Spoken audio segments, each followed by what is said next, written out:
notamment des jeunes à aspirer pour fonder un foyer et pour trouver un emploi.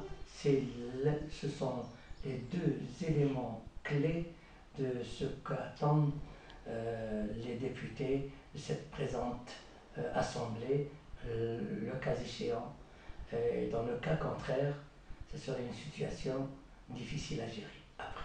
Oui, mais comment les mêmes vont pouvoir changer puisque ça fait 50 ans que le FLN est au pouvoir et toutes ces aspirations formulées par la société n'ont pas été pour l'instant satisfaites. Comment aujourd'hui ces nouveaux députés, puisqu'on a un Parlement un peu monocolore, qu'est-ce qui va pouvoir en sortir de nouveau? Moi, je crois que d'abord, il va falloir vous dire que le FLN n'a pas gouverné tout seul, il a gouverné avec une présence du mouvement islamique, avec le RND, etc. Et donc, il a partagé, tout en créant dans l'enceinte parlementaire une opposition qui s'est manifestée dans bien des cas sur des dossiers, sur des lois, etc. Aujourd'hui, il semblerait que le FLN ait une majorité confortable pour pouvoir mener à bien la politique des réformes engagées par le président de la République. Et il appartiendra donc au président, à ce parti, de, de réussir ou d'être comptable devant le peuple.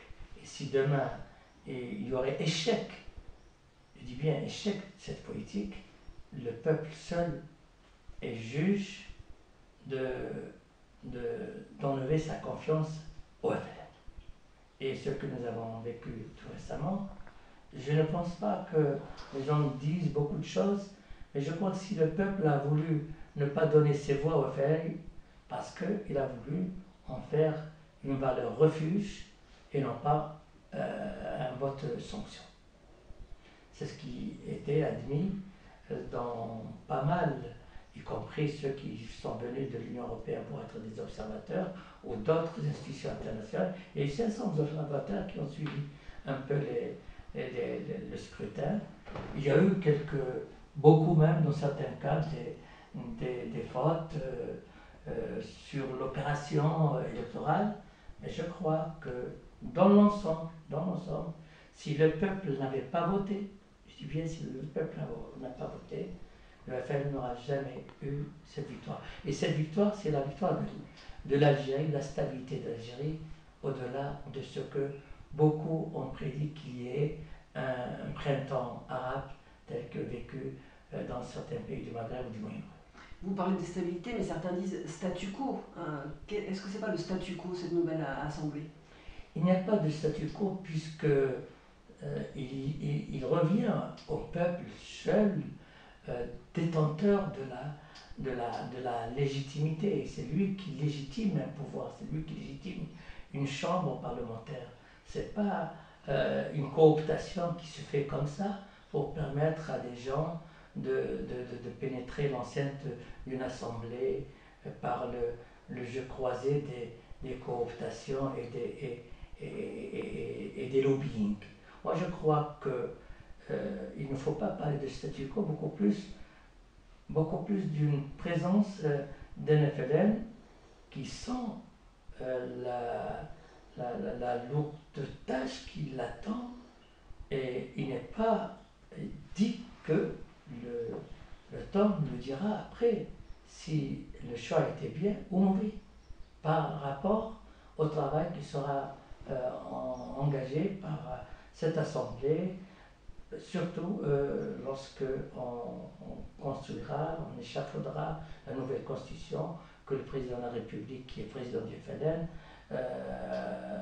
présentera comme mouture au niveau de l'Assemblée nationale populaire. À quoi est-ce qu'aujourd'hui, avec cette victoire pour vous, avec ces sièges, est-ce que le secrétaire général actuel sort renforcé? Est-ce que le FLN sort uni de ces élections ou au contraire plus que jamais divisé? Non, il faut faire la part des choses parce que chez nous, ce sont nos militants à nous. Dans bien des cas, ce sont nos militants à nous. Et le secrétaire général, je l'ai dit, ce n'est pas sa victoire à lui, c'est d'abord la victoire du peuple, c'est lui qui a donc voté pour le FLN, pas pour Belkhadem. Pas pour les listes, il a voté pour le FLN parce que dans l'imaginaire, le FLN continue à être la symbolique de cette révolution du 1er novembre 1954 qui a permis aux enfants du peuple de s'instruire, d'aller dans des universités, de vivre une vie décente, d'être mieux que durant la période coloniale où, le savez-vous, bon nombre d'Algériens, 87% étaient analphabètes, et que parfois même il y avait une sous-alimentation structurelle au niveau des populations, qu'elles soient campagnardes ou urbaines. Donc moi je pense que l'avenir va nous dire beaucoup de choses. Je ne peux pas prédire, même si parfois au niveau de certains partis, il y a cette contestation qui a été marquée, notamment par la mouvance islamique.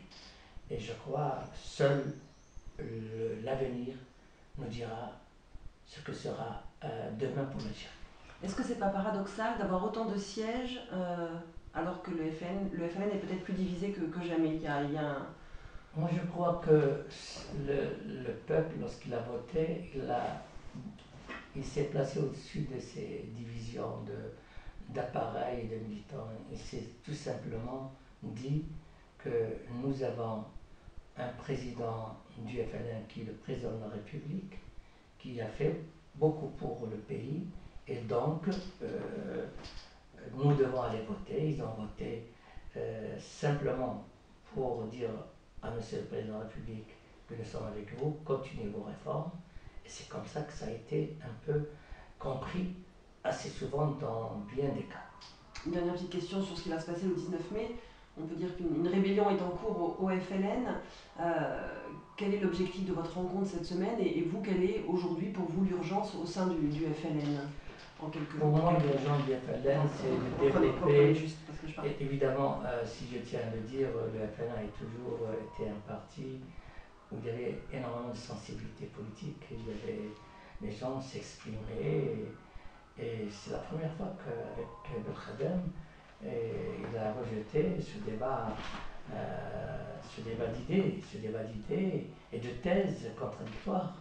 C'est pour cette raison que nous avons formulé le vœu qu'il y ait un changement de secrétaire général pour permettre à un FLN de se propulser dans une perspective dynamique d'un débat pluriel, d'accepter l'autre et parfois même de transcender les nuances.